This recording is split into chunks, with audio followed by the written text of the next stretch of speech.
Tanker वाला भी इतनी जल्दी नहीं आया, नहीं इतनी सारी झुग्गियां नहीं जलती, सिर्फ 2 4 6 जलती, इससे ज्यादा नहीं जलती। कोई भी हमारी मदद के लिए नहीं आया। पुलिस वालों से हाथ भी जोड़े, उनके पैर भी पकड़े। एक झुग्गी में आग लगी थी, हमने कहा सर हमने कुछ भी नहीं निकाल पाए, आप फायर ब्रिगेड वालों को फोन कर दो, मगर किसी ने ये कोशिश नहीं की। ये चीख ये चित्कार दिल्ली सरकार की नाकामी के सबूत हैं। मानसरोवर पार्क की खाक हो चुकी झुग्गियों का ये मंजर बता रहा है कि सरकार कितना काहिल है। और सरकार किसकी? आम आदमी की। कोई ऐसा दिन नहीं आता जब ये जनाब न कहते हो कि आम आदमी पार्टी की सरकार है। तो क्या ऐसी होती है आम आदमी की सरकार? सिर पर टोपी और गले में मफलर। सही है भाई, चोला तो आम आदमी का ही है, फिर मुंह क्यों ढक लिए जनाब, ताकि चेहरे के पीछे छुपे चेहरे को कोई पहचान न सके। ये दर्दनाक हादसा दिल्ली के मानसरोवर पार्क का है, जहां झुग्गी वासियों के अनुसार 500 झुग्गियां जलकर खाक हो गयी। सामान, पालतू जानवर, सब कुछ एक झटके में तबाह हो गया। कपड़े सारे, बर्तन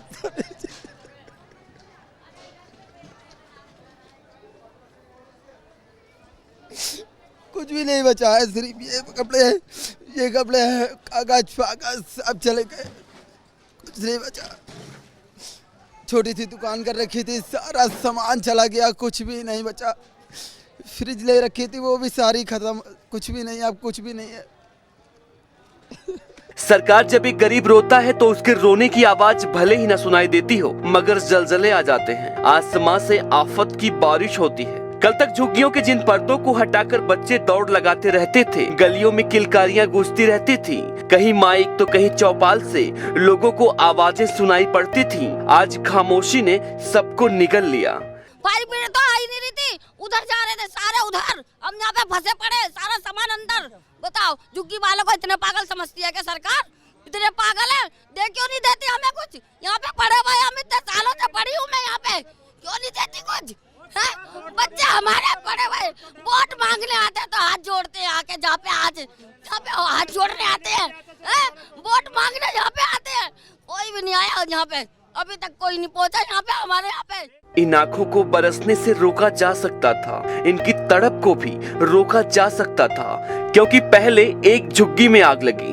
लोगों ने बताया कि उन्होंने बार बार फोन भी किया, लेकिन दमकल कर्मी 2 घंटे की देरी से आए। अब हमारे कुछ नहीं बचा सर, तो हम क्या करें? क्या बच्चों को खिलाए, क्या पहनाए, क्या किस तरह? हमने अपनी गरीबी मजबूरी को देख करके इतना सब कुछ बनाया था, पर किसी पुलिस वालों ने हमारी मदद नहीं की।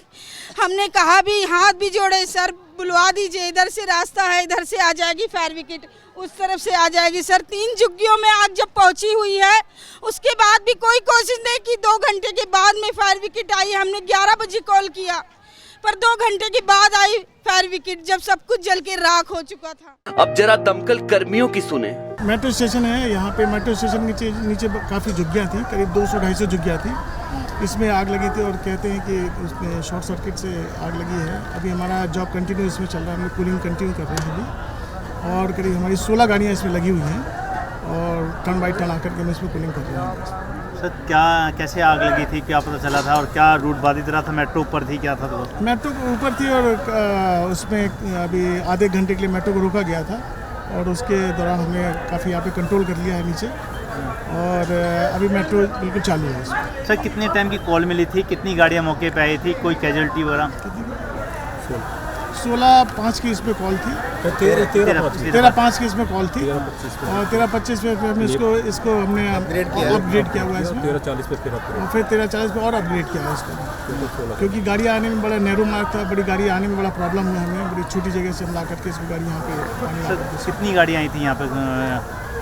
करीब 16 गाड़ियाँ हमारी इसमें लगी हुई हैं। कोई इंजर्ड या घायल?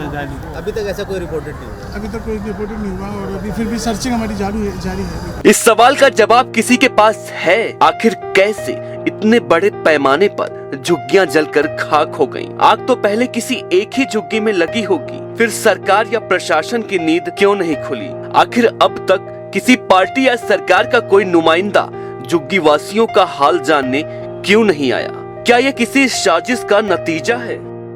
जब अपना कुछ जले बड़ी तकलीफ होती है, बहुत आसान होता है किसी का घर जला देना। अगर यहाँ के जो निवासी हैं, जो यहाँ के लोग झुग्गियों में रहते हैं, इन्होंने अगर समय रहते अपने कोशिश से आग बुझाने का जो है कोशिश नहीं किया होता अपने दम पे, तो शायद यहाँ का नज़ारा आज कुछ और ही देखने को मिलता, जो कि बहुत ही दुखद होता। कैमरामैन प्रशांत के साथ देवनाथ पांडे, नेटवर्क न्यूज, दिल्ली। क्या आप दिल्ली से दूर कहीं और हिल स्टेशन पर गए हैं? क्या लौट के आने का दिल नहीं कर रहा? अरे जनाब, लौट आइए, क्योंकि डीपीएल ग्रुप ला रहा है आपके लिए एक ऐसा आशियाना जहां आप नोएडा दिल्ली के मयूर विहार और सरिता विहार से मात्र 10 से 15 मिनट में पहुंच सकते हैं। प्रकृति की गोद में बसे फ्लोरा फार्म हाउस में swimming pool, cricket ground, club से लेकर children zone, party lawn, cafeteria, horse riding और एडवेंचर एक्टिविटीज की है ढेर सारी फैसिलिटीज। तो आप प्रति स्क्वायर फीट मात्र 577 रुपए में बनाइए अपने सपनों का आशियाना, क्योंकि ऐसी फैसिलिटीज कहीं और कहां। हमारे साथ जुड़े रहने के लिए हमारे YouTube चैनल को सब्सक्राइब करें, साथ ही बेल आइकन को दबाएं। नेटवर्क न्यूज की खबरें सबसे पहले देखने के लिए।